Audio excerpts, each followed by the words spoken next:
అందరికీ నమస్కారం. మనం ఇప్పుడు భారతంలో నీతి కథలు అని శ్రీ ఆల్ ఇండియా రేడియో నిలయ వక్త శ్రీ ఉషశ్రీ గారు రచించిన చెప్పిన భారతంలో నీతి కథలు అనేవి చదువుకుంటున్నాం కదా. అందులో రెండవ కథ విద్య గురుముఖత నేర్చుకోవాలి. అంటే పిల్లలు, మీకు గురుముఖత అంటే తెలుసా? గురుముఖత అంటే గురువు గారి ద్వారా నేర్చుకోవాలి. గురువు గారి ద్వారా అంటే ఆ రోజుల్లో అంటే గురువు దగ్గరికి వెళ్ళి అక్కడ గురువుగారి దగ్గరే ఉండి గురువు గారికి సేవ చేస్తూ గురుమాత పెట్టిన భోజనం తింటూ అలా చేసేవాళ్ళు, అలా చదువుకునేవాళ్ళు. గురువు ఎప్పుడు చెప్తారా, విద్య ఎప్పుడు చెప్తారా అంటూ నేర్చుకునేవాళ్ళు. ఆ రోజుల్లో అలా నేర్చుకోవాలి అనేసి చెప్పేందుకు ఒక కథ అన్నమాట. ఈ కథ భారతంలోని అరణ్య పర్వంలో ఉంది.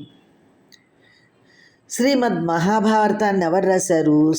శ్రీ వేదవ్యాస మహర్షి భారతాన్ని తను అక్కడ ఉండి చూసినదంతా జరిగినదంతా చెప్పారన్నమాట. అందులో ఈ కథ ఉంది. పూర్వం భరద్వాజుడనే మహర్షి ఉండేవారు. ఆయనకు ప్రాణ స్నేహితుడు రైభ్యుడు. వారిరువురు సూర్యోదయానికి ముందుగానే లేచి కాలకృత్యాలు ముగించి నదీ స్నానం చేసి నిర్మల చిత్తంతో పరబ్రహ్మ ధ్యానం చేసుకుంటూ అడవిలో దొరికే ఫలాలతో జీవయాత్ర సాగించేవారు. అలా ఉండగా వారిలో భరద్వాజునికి యవక్రీతుడు అనే కుమారుడు కలిగాడు. రైభ్యునికి అర్వావసువు పరావసువు అని 2 కుమారులు పుట్టారు. వారు పెరిగి పెద్దవారయ్యారు. భరద్వాజుడు ఎప్పుడు ధ్యాన సమాధిలో ఉండి కుమారుని విద్యా విషయాలు పట్టించుకోలేదు. రైభ్యుడు తన కుమారులిద్దరినీ విద్వాంసులుగా తీర్చిదిద్దుకున్నాడు. ఉభయులు అంటే 2 అనమాట. ఆ పిల్లలిద్దరూ, రైభ్యుడు కుమారులిద్దరూ కూడా వివిధ ప్రాంతాల్లో పర్యటించి అనేక రాజుల దగ్గరికి వెళ్ళి తమ విద్యతో అందరి మన్ననలు పొందారు.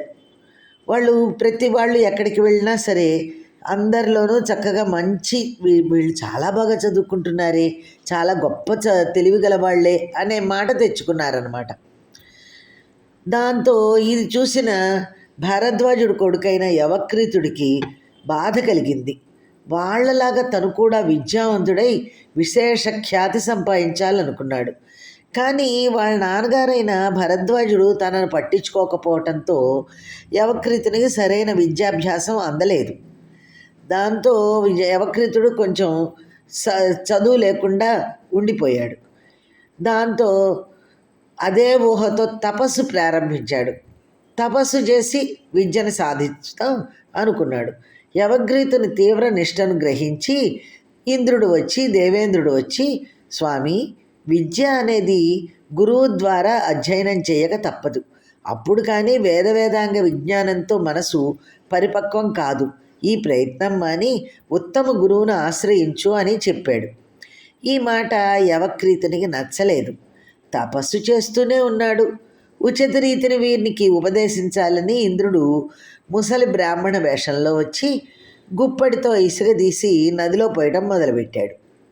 యవక్రీతుడు నదీ స్నానానికి వచ్చి ఏంటి పని, ఎందుకు చేస్తున్నావు అని అడిగాడు ఆ వృద్ధుణ్ణి. వృద్ధుడు నవ్వుతూ ఈ నదికి అడ్డంగా గోడ కడుతున్నాను అన్నాడు. ఈ యవక్రీతుడు నవ్వి ఇంతటి నదికి గుప్పెడు ఇసుకతో గోడ కట్టడం ఈ జీవితంలో సాధ్యపడుతుందా అని అడిగాడు. అప్పుడు ఆ వృద్ధుడు, నాయనా, గురువుకి సేవ చేయకుండా వేద విద్య అంతా నేర్చుకోవాలనుకోవడం కంటే నేను చేసేదేమీ తెలివి తక్కువ కాదులే అని అన్నాడు అని జవాబిచ్చాడు. ఓహో, అర్థమైపోయింది యవక్రీతుడికి. వచ్చింది వృద్ధ బ్రాహ్మణుడు కాదు, ఇంద్రుడే అని అర్థం చేసుకొని, సురపతి అంటే సురులకు దేవతలకు పతి, ఎవరు? ఇంద్రుడు. ఓ సురపతి, మీరు ఎలాగైనా సరే నాకు వేద విద్య అనుగ్రహించి విశేష ఖ్యాతి కలిగించాలి అని ప్రార్థించాడు. కానీ నేను గురు శుశ్రూష చేస్తాను, గురువు దగ్గర సేవ చేస్తాను అని అనలేదు. ఎన్ని చెప్పినా ప్రయోజనం లేదని ఇంద్రుడు సరేలే తీసుకో అని వేద విద్యలంతటినీ అనుగ్రహించాడు. యవక్రీతుడు సర్వవేద శాస్త్ర విద్యావిధుడు అయ్యాడు తపస్సు వల్ల. మరుక్షణంలో తపోదీక్ష విడిచి తండ్రి దగ్గరకు వచ్చి జరిగిన విషయాలన్నీ చెప్పాడు.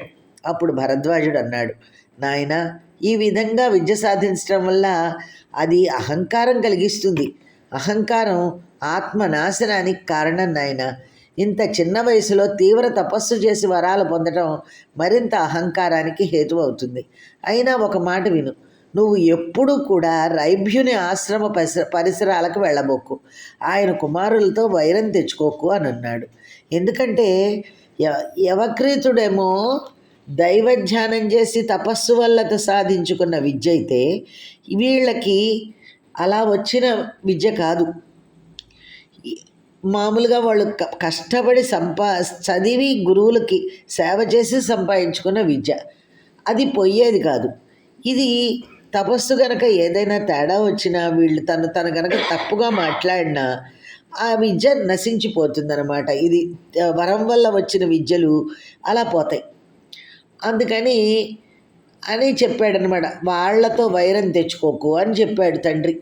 యవక్రీతుడు వివిధ ప్రదేశాలు పర్యటించాడు. చాలా ఊళ్ళు తిరిగాడు.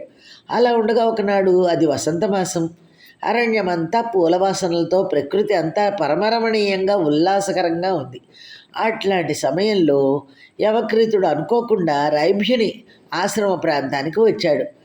ఆశ్రమంలో ఆ మహర్షి కోడలు ఒంటరిగా కనిపించింది. యవక్రీతుడి మనసు బెదిరింది.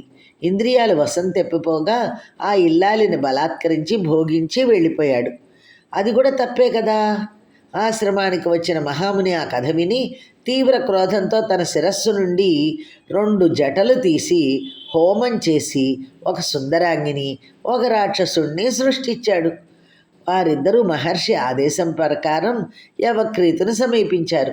ఆ సుందరీమణి తన కోరచూపుతో, చిరునవ్వుతో, లావణ్య దేహ ప్రదర్శనతో యవక్రీతుని లొంగదీసి వాని చేతిలోని పవిత్ర జలపూర్ణమైన కమండలాన్ని తీసుకెళ్ళిపోయింది. అంతటితో వాని శక్తి నశించిపోయింది. యవక్రీతుడికి ఎలా వచ్చింది విద్య? ఇంద్రుడు ఇచ్చిన వరం వల్ల వచ్చింది. ఆ వరం అంతా ఎందులో ఉంది?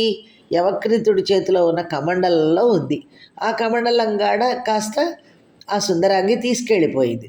దాంతో యవక్రీతుడి యొక్క ఇదంతా చదువంతా, శక్తి అన్నీ పోయినాయి అన్నమాట. దాంతో ఆ రాక్షసుడు యవక్రీతుడిని తన శూలంతో తరిమి పడవబోయాడు.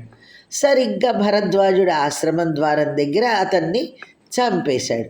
అది చూచి భరద్వాజుడు, నాయన, అనాయాసంగా లభించిన విద్య ఇట్లాంటి అనర్థాలే తెస్తుందని చెప్పినా విన్నావు కాదు అని గోలుగోలును విలిపించి ఆ తీవ్ర వేదనలో రైభ్యుని శపించి తాను కూడా అగ్నిలో దూకి ప్రాణత్యాగం చేశాడు. శాపగ్రస్తుడైన రైభ్యుడు ఆయన కుమారుడి చేతుల్లోనే మరణించాడు. అప్పుడు అర్వావసువు సూర్యుని ఉపాసించి తన తండ్రిని, భరద్వాజ యవక్రీతులను కూడా బతికించాడు. పునరుజ్జీవితుడైన యవక్రీతుడు తన ఎదురుగా ఉన్న దేవతలను ఉద్దేశించి, నేను కూడా ఈ రైభ్యుని వల్లనే తపస్సు చేసి వేదవేత్తనయ్యాను కదా, అయినా ఈయన నాకంటే గొప్పవాడెలా అయ్యాడు అనగా వారు, నాయన, ఆయన గురు శుశ్రూష క్లేశాలతో, అనగా గురువుకి సేవ చేసి గురువు చెప్పిన పనులన్నీ చేసి వేద విద్యను సాధించాడు కనుక అంత శక్తిశాలి అయ్యాడు. అది లేకుండా నువ్వు సాధించావు కాబట్టి ఆ శక్తి నీకు రాదు. విద్య గురుముఖత మాత్రమే నేర్చుకోవాలి నాయన అని వారు వెళ్ళారు. ఇది తెలుసుకొని పిల్లలు, మీరందరూ గురువు చెప్పిన మాట విని చక్కగా చదువుకుని మంచి విద్యావంతులు